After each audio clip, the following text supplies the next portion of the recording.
आखिर क्या है वन नेशन वन इलेक्शन? क्यों होने चाहिए एक साथ चुनाव, क्यों नहीं होने चाहिए एक साथ चुनाव? तो चलिए आज हम जानते हैं वन नेशन वन इलेक्शन का ककारा। जानेंगे हर बेसिक सवाल के साथ, लेकिन सबसे पहले जानते हैं वन नेशन वन इलेक्शन। सभी राज्यों के विधानसभा चुनाव और लोकसभा चुनाव एक साथ कराए जाएं। एक चुनावी बूथ में 2 मशीनें हों, वोटर एक मशीन में सांसद चुने और दूसरी में विधायक। 11 घंटों की वोटिंग में प्रधानमंत्री भी तय हो जाएगा और सारे मुख्यमंत्री भी। दरअसल जब आजादी के बाद देश में पहली बार 1951-52 में चुनाव हुए थे, तब लोकसभा चुनाव और सभी राज्यों में विधानसभा चुनाव एक साथ कराए गए थे। इसके बाद 3 और टर्म्स 1957, 1962 और 1967 में यही क्रम रहा। एक अपवाद के साथ जब 1959 में केरल की तत्कालीन नंबूदरी पार्टी सरकार को बर्खास्त कर दिया गया और राज्य में राष्ट्रपति शासन लगा। बाकी जगह क्रम बरकरार रहा। भंग हुआ 1967 में हुए चुनाव के बाद। 1968 और 1969 में कुछ राज्यों की विधानसभाएं भंग कर दी गई और आखिर में 1970 में लोकसभा भी भंग हो गई। यहाँ से चुनाव अलग अलग होने लगे। इसके साथ ही कई मौकों पर कई राज्यों में राष्ट्रपति शासन लगे। हिंदुस्तान टाइम्स में छपी एक रिपोर्ट के मुताबिक साल 1966 से लेकर 1977 के बीच देश में कुल 39 बार राष्ट्रपति शासन लगाया गया। माने चुनाव का क्रम टूट गया और तब से लोकसभा और विधानसभा चुनाव, जो 2 अलग अलग पटरियों पर एक गति से चलने वाली ट्रेनों की मानिंद थे, आगे पीछे हो गए। तो आइए अब ये भी जान लेते हैं कि क्यों होने चाहिए एक साथ चुनाव। दरअसल जो इस विचारधारा के पक्ष में है, उनका बेसिक तर्क कम खर्च होगा, सुविधा होगी, काम में बाधा नहीं होगी। देश में जब भी जहां भी चुनाव होते हैं, तब एक आदर्श आचार संहिता लागू की जाती है। मतलब चुनाव की अधिसूचना जारी होने के बाद सरकार किसी प्रोजेक्ट की घोषणा नहीं कर सकती, नई स्कीमें नहीं शुरू कर सकती, कोई वित्तीय मंजूरी या नई नियुक्तियां नहीं कर सकती। अब हर साल ही कोई न कोई चुनाव पड़ता है, तो हर साल ही आदर्श आचार संहिता लागू की जाती है। प्रशासन तो काम में बचता ही है, नेताजी लोग भी प्रचार में जुटे रहते हैं। फलस्वरूप जरूरी नीतिगत फैसले नहीं लिए जाते हैं और कई योजनाओं को लागू करने में समस्या आती है। माने सीधे सीधे विकास कार्य प्रभावित होता है। इसलिए कहा जाता है कि अगर देश में एक ही बार लोकसभा और विधानसभा चुनाव हो जाएं, तो आदर्श आचार संहिता कुछ ही समय तक लागू रहेगी। इसके बाद धड़ल्ले से विकास ही विकास होगा, ऐसा कहा जाता है। फिर देश में चुनाव के दौरान शिक्षकों और सरकारी मुलाजिमों की सेवाएं ली जाती हैं। भारी संख्या में पुलिस और सुरक्षा बलों की तैनाती होती है। ऐसा भी कहा जाता है कि अगर सभी चुनाव साथ होंगे तो सरकारी मुलाजिमों और सुरक्षा बलों को बार बार चुनावी ड्यूटी पर लगाने की जरूरत नहीं पड़ेगी। उनका समय बचेगा, वो अपनी ड्यूटी ठीक से कर पाएंगे। भारत में चुनाव होते हैं तो दुनिया का मीडिया हवाया रहता है। Dance of democracy type heading चलती है, मगर इस नृत्य में खर्च बहुत आता है।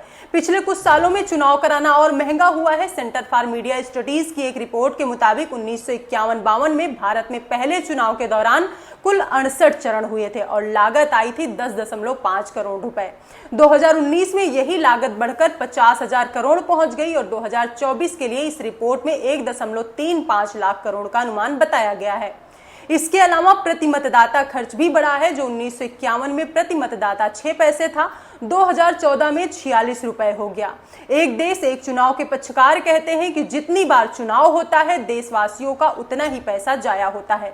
सरकारी खजानों पर आर्थिक बोझ पड़ता है, इसलिए एक बार में चुनाव हो जाए तो एक ही बार खर्चा होगा। तो चलिए अब ये भी जान लेते हैं कि क्यों नहीं होने चाहिए एक साथ चुनाव। इस प्रस्ताव के विरोधियों की दलील है कि एक साथ चुनाव करवाने से देश के संघीय ढांचे पर असर पड़ेगा, क्षेत्रीय मुद्दे नजरअंदाज हो जाएंगे और जनता के प्रति जवाबदेही पर खतरा होगा। भारत में 7 राष्ट्रीय पार्टियां और 50 से भी ज्यादा क्षेत्रीय पार्टियां हैं। चुनावी ट्रेंड्स के आधार पर कहा जा सकता है कि जनता आम चुनाव और विधानसभा चुनाव में अलग अलग मांगों, अलग अलग एजेंडों के लिए वोट करती है। राष्ट्र के मुद्दे अलग हैं और राज्य के अलग, हर राज्य के भी अलग हैं। आम चुनाव के दौरान विदेश नीति, आयकर या राष्ट्रीय सुरक्षा की चर्चा होती है, जबकि लोकल बॉडीज और प्रदेश के चुनावों के दौरान पानी, सड़कों और ऐसी सुविधाओं से जुड़े मुद्दे एजेंडे पर हावी रहते हैं। इसी का हवाला देते हुए विपक्षी दल, खासकर क्षेत्रीय दल, ऐसा कहते हैं कि अगर लोकसभा और राज्यों की विधानसभा के चुनाव एक साथ करवाए गए तो राष्ट्रीय मुद्दों के सामने क्षेत्रीय मुद्दे ढह जाएंगे। राज्य स्तर पर बार बार चुनाव होने से क्षेत्रीय मुद्दे पर ध्यान दिया जाता है, वो केवल राष्ट्रीय मुद्दों पर केंद्रित हो जाएगा। राष्ट्रीय पार्टियां भर भर के डबल इंजन वाली सरकार का हवाला देंगी और इससे क्षेत्रीय पार्टियों के वोटर बटेंगे। राज्य सरकारों की स्वायत्ता पर असर पड़ेगा। सीधे सीधे केंद्र सरकार में जो प्रमुख पार्टी होगी, एक नीतिगत फैसले की आड़ में उसे ज्यादा फायदा हो सकता है। समय समय पर चुनाव होते रहने की वजह से जनप्रतिनिधियों को लगातार जवाबदेह बना रहना पड़ता है। कोई भी पार्टी या नेता एक चुनाव जीतने के बाद निरंकुश होकर काम नहीं कर सकता। चुनाव निकालना है तो बस प्रचार से तो काम चलेगा नहीं, उसके पीछे काम भी करवाना पड़ेगा। लेकिन अगर एक ही पार्टी को प्रभुत्व मिल जाए या एक नेता को यह भरोसा हो जाए कि वो नहीं तो कौन, इससे निरंकुशता की आशंका बढ़ जाएगी। एक देश एक चुनाव के अनेक प्रयास किए जा चुके हैं। साल 1983 में पहली बार केंद्रीय चुनाव आयोग ने एक साथ चुनाव कराने का सुझाव दिया। कारण वही खर्च और सुविधा। हालांकि तब ये रिपोर्ट ठंडे बस्ते में चली गई। कुछ सालों तक सब ऐसा चलता रहा। साल 1999 में जाकर इस बहस ने फिर तूल पकड़ी। जस्टिस बीपी जीवन रेड्डी की अध्यक्षता में लॉ कमीशन ऑफ इंडिया ने अपनी 170वीं रिपोर्ट जारी की। कमीशन ने रिपोर्ट में कहा, जिन वजहों से राष्ट्रपति शासन लगाए गए उनका आकलन पहले से तो नहीं किया जा सकता, लेकिन इसी वक्त राज्य में विधानसभा चुनाव कराना एक अपवाद हो, नियम नहीं। नियम ये होना चाहिए कि हर 5 साल में एक लोकसभा चुनाव हो और हर राज्य के विधानसभा चुनाव हो। ऐसा एक रात में नहीं हो सकता, लेकिन चुनावी कैलेंडर में कुछ बदलाव करके और संविधान में संशोधन करके एक साथ चुनाव कराने की ओर बढ़ा जा सकता है।